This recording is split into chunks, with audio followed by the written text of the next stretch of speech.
আসসালামু আলাইকুম খামারি ভাইরা, কি অবস্থা সবার? কেমন আছেন আপনারা? খামারি কাব্য থেকে আমি মোহাম্মদ আমিরুল ইসলাম আছি আপনাদের মাঝে।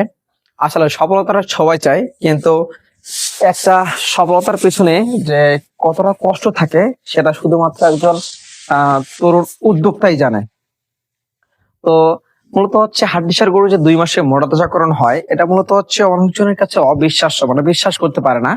তবে হচ্ছে আপনারা যারা আমার নিয়মিত ভিডিও দেখেন, আমার এতটুকু আত্মবিশ্বাস আছে যে যারা আপনারা আমাদের নিয়মিত ভিডিও দেখেন তাদের মধ্যে এতটুকু আত্মবিশ্বাস আছে যে আসলে হাড্ডিসার গরু 2 মাসে মোটাতাজাকরণ করা সম্ভব। তো আপনারা অনেকজন জানতে চেয়েছেন যে ভাই, হাড্ডিসার গরু 2 হতে 2.5 মাসে মোটাতাজাকরণের জন্য আপনারা কি কি ট্রিটমেন্ট দিয়ে থাকেন? তো আপনারা জানেন যে আমি আগে বলেছিলাম যে আমরা মূলত হচ্ছে ট্রিটমেন্টটাকে 2 ভাগে ভাগ করে থাকি। প্রথম 1 মাস হচ্ছে গরুর ঘাটতি পূরণ এবং সেকেন্ড 1 মাস হচ্ছে গরুর বাড়তি অংশ বৃদ্ধির জন্য ট্রিটমেন্ট। তো আজকে আমি আপনাদের জানাবো যে আমরা প্রথম 30 দিন ধারাবাহিকভাবে কি ট্রিটমেন্ট গুলো দিয়ে থাকি।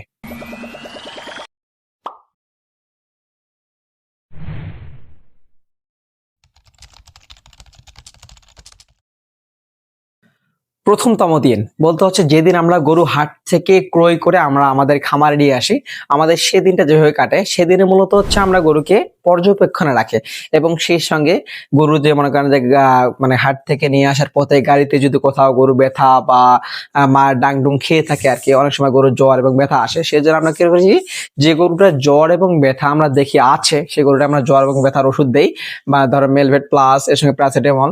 এবং নরমালি আমরা গরুটাকে খাবার রুচি বৃদ্ধির জন্য নরমালি প্রোবায়োটিক এবং প্রিবায়োটিক দিয়ে থাকে। আমরা প্রথম দিনের ট্রিটমেন্ট আমাদের দাঁড়াচ্ছে পর্যবেক্ষণ প্লাস হচ্ছে প্রোবায়োটিক প্রিবায়োটিক ট্যাবলেট, বায়োলাক বা বায়োগার্ড। এরপর হচ্ছে আমাদের দ্বিতীয়তম দিন হচ্ছে আমাদের ট্রলি থাকে কি পর্যবেক্ষণ। এই দিন আমরা দেখি আমাদের গরুর মধ্যে আসলে কোনো সমস্যা আছে কিনা, যেমন অনেক গরুতে থাকে এফএমডি আক্রান্ত থাকে, এলএসডি আক্রান্ত থাকে, এমন কোনো সমস্যা আমাদের গরুতে আছে কিনা।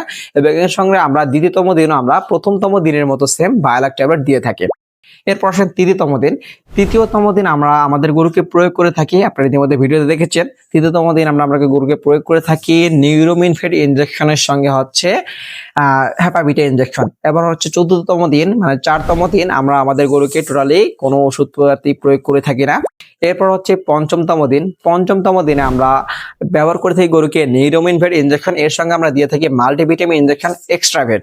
এরপর হচ্ছে ষষ্ঠতম দিনে আমরা আমাদের গরুকে কোনো প্রকার ওষুধ সামগ্রী প্রয়োগ করি না, জাস্ট আমরা শুধু আমাদের গরুকে যে দানাদার খাবার খাইয়ে থাকি, বলতে আমরা গরু নিয়ে আসার দিন থেকে কিন্তু আমরা আমাদের যে দানাদার খাবার আছে সেটা শুরু করে থাকি, সেই দানাদার খাবারে আমাদের চলে। এরপর আসেন সপ্তমতম দিন। এই সপ্তমতম দিনে আমরা গরুকে মূলত হচ্ছে কি কৃমিমুক্ত করে থাকি। আমরা কৃমিমুক্ত করে কি দিয়ে সেটা আমি তো আপনাদের ভিডিওর মধ্যে দেখিয়েছি। আমরা মূলত হচ্ছে কৃমিমুক্ত করার জন্য একটা ওষুধই ব্যবহার করে থাকি, সেটা হচ্ছে অ্যামেকটিন প্লাস ইনজেকশন। এটা আমরা 100 কেজি লাইভ ওয়েটের জন্য 3 হতে 4 ml চামড়ার নিচে প্রয়োগ করে থাকি। এরপর আসেন অষ্টম, নবম, দশম এবং হচ্ছে মানে এই 3 দিন, অষ্টম, নবম, দশম, এই সর্বনিম্ন 3 দিন আমরা গরুকে দিয়ে থাকি জিঙ্ক এবং লিভার টনিক, মানে liquid zinc, liquid liver tonic. এটা হচ্ছে আমরা যদি সকালবেলা জিঙ্ক দিই তাহলে আমরা বিকালবেলা লিভার টনিক দিই। এভাবে আমাদের প্রায় 3 দিন চলে যায়। প্রায় আমাদের দেখা যাচ্ছে কি 8, 9, 10 আমাদের 10তম দিন শেষ।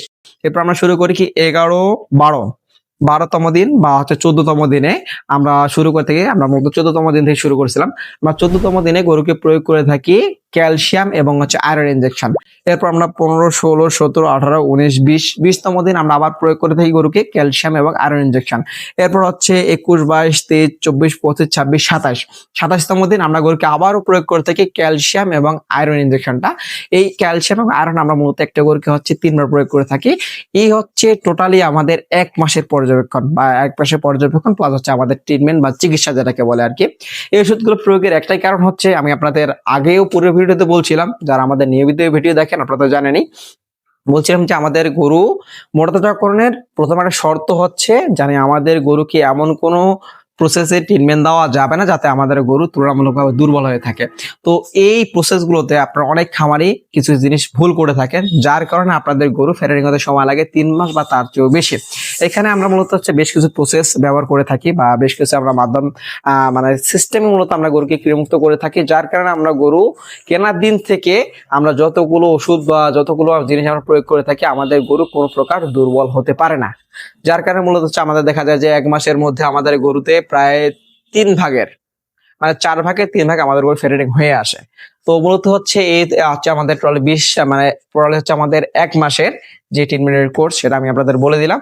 তো ইনশাল্লাহ এরপর আমাদের আবার 2য় মাসের যে ট্রিটমেন্ট থাকে ইনশাল্লাহ সেটা আমাদের পরবর্তী ভিডিওতে আপনারা পাবেন।